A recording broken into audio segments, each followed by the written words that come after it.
Some mysteries refuse to fade. They linger, lost in time, broken into fragments, hiding the truth of what really happened. Even history cannot always explain them. And sometimes all we have left are myths and legends. In the frozen winters of World War II, on the Eastern Front, a single photograph captured something strange. Something that still haunts the story of the war between Finland and the Soviet Union. At first sight, the image appears simple. A frozen forest landscape stretches into the background, while in the foreground, a human arm holds an object suspended from the branches of a tree. Up to this point, nothing appears unusual. But what if you were told that the object hanging from that tree is in fact the flayed skin of a Soviet soldier? One who had been brutally mutilated by something seemingly unknown? The absence of detailed records about this photograph in both Finnish and Soviet archives, combined with its sudden release decades after the war, quickly shifted the question from who committed such an atrocity to what could have been responsible. This uncertainty sparked theories suggesting that even the supernatural might have a place within the already complex narrative of the Second World War. But what truly unfolded in that Finnish forest during the winter of 1942? And what credible explanations exist today to account for the origins of this image?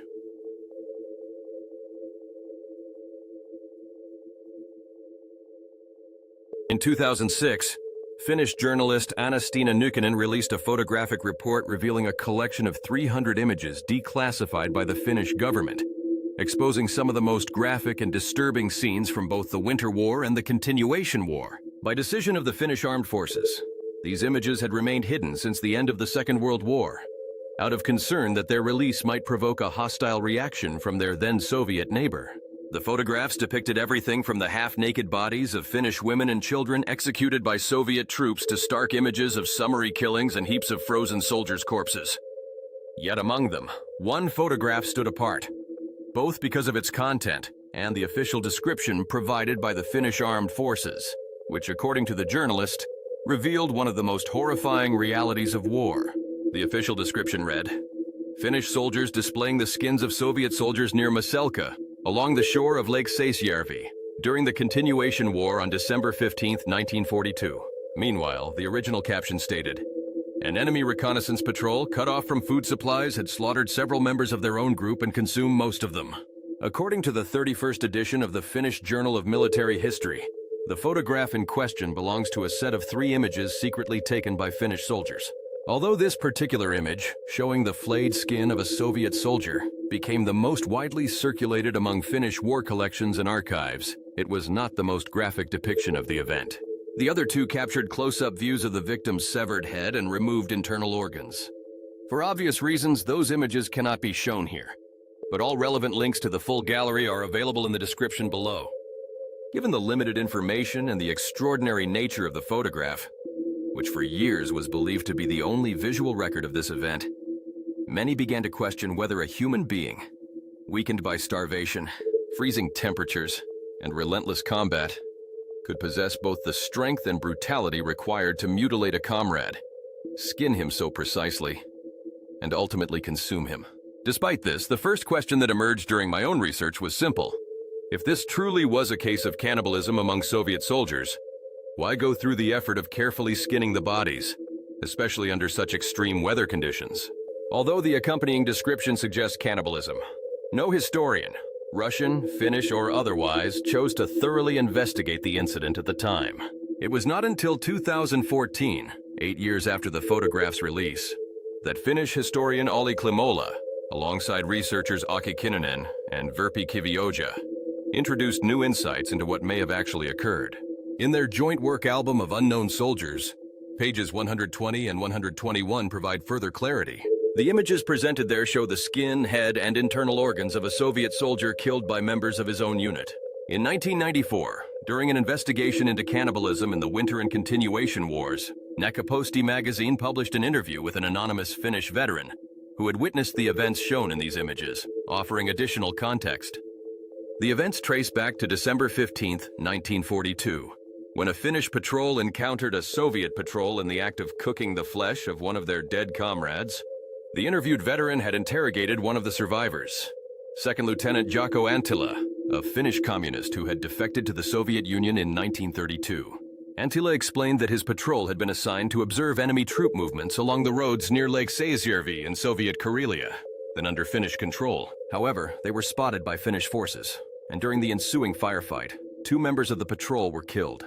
Cut off from communication with their own side, the remaining soldiers were forced to remain hidden behind Finnish lines for nearly 2 months.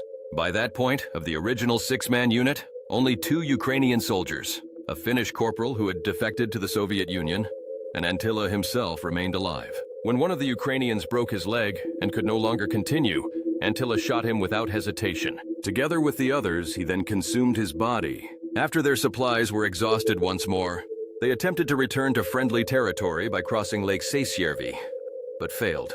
Driven by desperation and starvation, Antila then shot the remaining Ukrainian soldier. The gunshot alerted nearby Finnish forces, who discovered Antila and his comrade, Corporal Savander, as they were preparing the skinned and mutilated body near the settlement of Maselka. During interrogation, Antila reportedly stated with disturbing calm that human flesh tasted good, comparing it to chicken. Shortly afterward, a corporal from Turku, serving in the 2nd Battalion of the 61st Infantry Regiment, was ordered along with 2 others to bury the remains. Before doing so, he photographed the body parts and the flayed skin. As they attempted to handle the remains, the skin hanging from the tree branches tore apart completely, forcing them to place it, along with what remained of the body, onto a stretcher. At that moment, the corporal took the opportunity to capture photographs without official permission. Regulations at the time prohibited soldiers from photographing unconventional subjects, including executions and corpses. While on leave in Turku, he produced dozens of copies of the disturbing images, which he traded among fellow soldiers for alcohol, tobacco, and money, leading to their spread both within Finland and beyond. Facts, folklore, and fiction often merge to shape a legend. Although Antila's account initially appears convincing, it ultimately raises more questions than it answers. If the patrol was truly stranded, desperate, and hiding behind enemy lines, constantly fearing discovery, why would they risk exposing themselves by firing a gunshot and engaging in such conspicuous acts?